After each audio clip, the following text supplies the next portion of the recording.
Hi, I'm Rachel Parris, and this is Rachel Parris DM Me with me, Rachel Parris. Rachel, I think there might be one too many Rachel Parrises in that intro.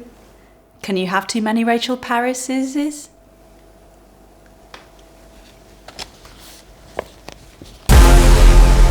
Oh, look at this. Jessica has an absolute belter of a question. Will a good recession teach our spoiled youth a bloody lesson? I figured that this is a joke question. Our viewers are too cool to really think this, right?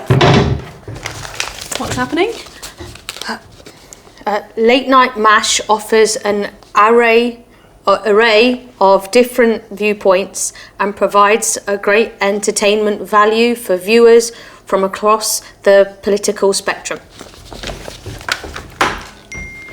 I'm not sure I understand why a recession could be good for young people. You do often hear this idea that young people are all entitled, mollycoddle, need to toughen up, so maybe there's an angle that I haven't considered. Young people today have grown up through the Great Recession, austerity, the tripling of university fees, Channel 4's Naked Attraction.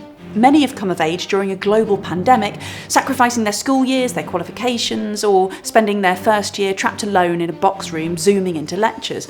All this resulting in widespread depression and anxiety at a time when the NHS can least afford to provide mental health support because it's decimated by COVID, Brexit and creeping privatisation. And on top of this, we should apparently give them another recession just as they're starting out in their careers.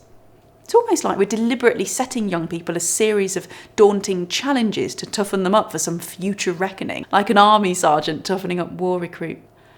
Oh yes, hats off, this is good. We have been setting young people a series of daunting challenges to toughen them up for a future reckoning. In this case, the future. This current generation of young people will be the ones to face the brunt of the climate catastrophe. Have we fucked everything up for our youth because we're selfish and incompetent? No. We've been preparing them. What a twist! I feel all goosebumpy. Luke, I am your father. The calls are coming from inside the house. What? Take that out. We have been training our kids for the past decade for what is essentially the Hunger Games. There are some differences, sure, not least the idea one of the youth will win the competition and travel to the capital to visit the super wealthy and corrupt leader with mad hair. Oh wait, hang on. But who is the charismatic, brave hero willing to unite us against this barbaric system? Keir Starmer. So Michael McDonald asks, Rachel, what are your thoughts on working from home? Well, Mickey, let me tell you, it's a real mixed bag. While some people enjoy the fact that they no longer have to commute on a sweaty train... Sorry, Sam, you're absolutely in my shop. No, don't think so. Sorry, this is just a handyman who's doing a few little jobs around the house. No, not just. Sorry, this is a handyman doing a few little jobs. Also a father of three. And a father of three.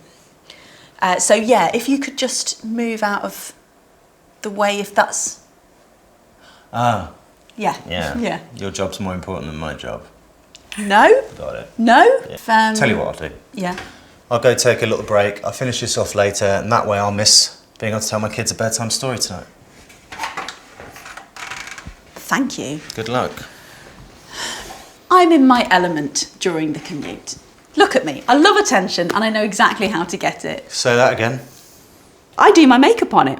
Not even just full face makeup. We're talking those mirrors with the light bulbs around them. Sometimes I buy a ticket for my nail technician and bring her along. I also go on my phone throughout. Click, clack, clack, clack, clack. Right next to you for upwards of 45 minutes. Countless people have called for an end to working from home. From Boris Johnson to Elon Musk, the good guys. Boris Johnson said he wanted an end to people working from home in a statement made from his workplace, number 10 Downing Street, where he also lives. Why do they want it to end? Well, Boris is under pressure from the print media and Elon simply needs people around to laugh at his jokes. Jokes like, that man who's saving Thai children from a cave is probably a paedophile. Ha ha ha ha ha. Classic Elon. Elon Musk strikes me as someone who would tell you that he can do a backflip, but would never prove it. I'd love to see it. It'd also sound very silly in his accent.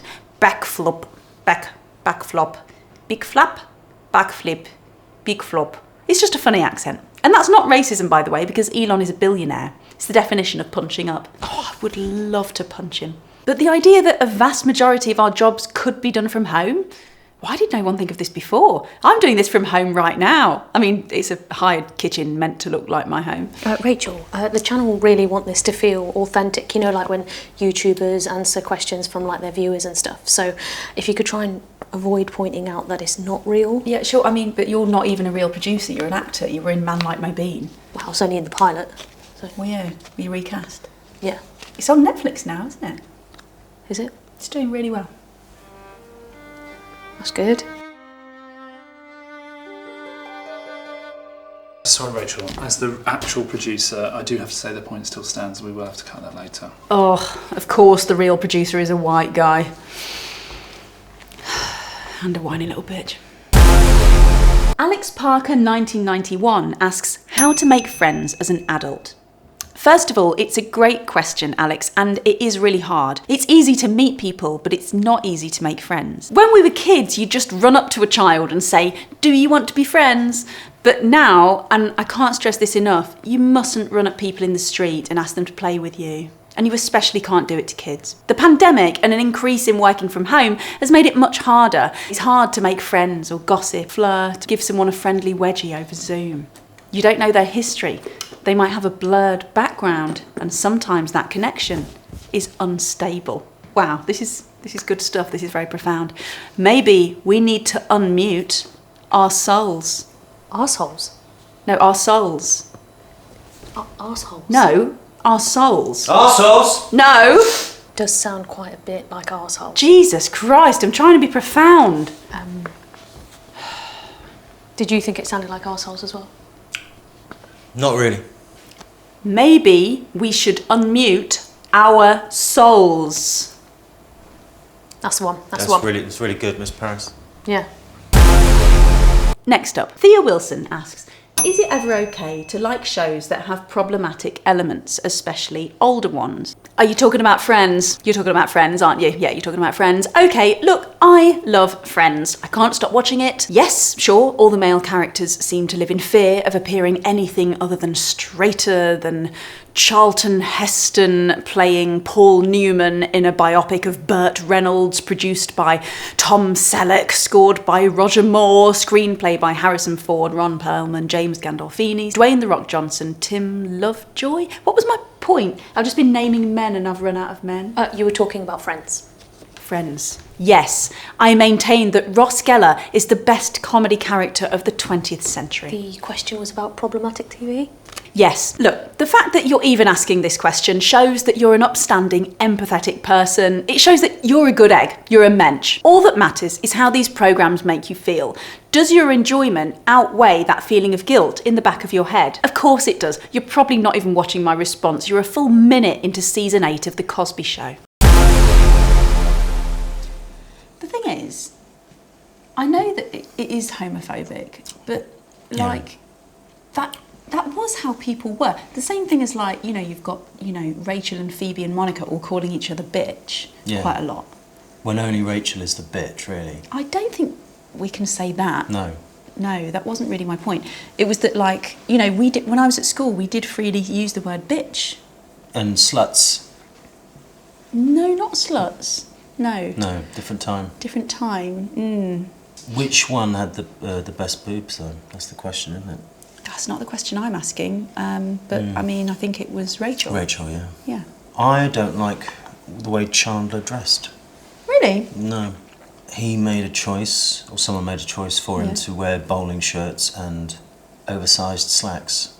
You think he should have emphasised his figure more? Yeah, apart from the series where he got really fat. That's when they should have brought in the bowling shirts and the big slacks. What do you think about the fat suit, where they got Monica to wear a fat suit? It was really well done.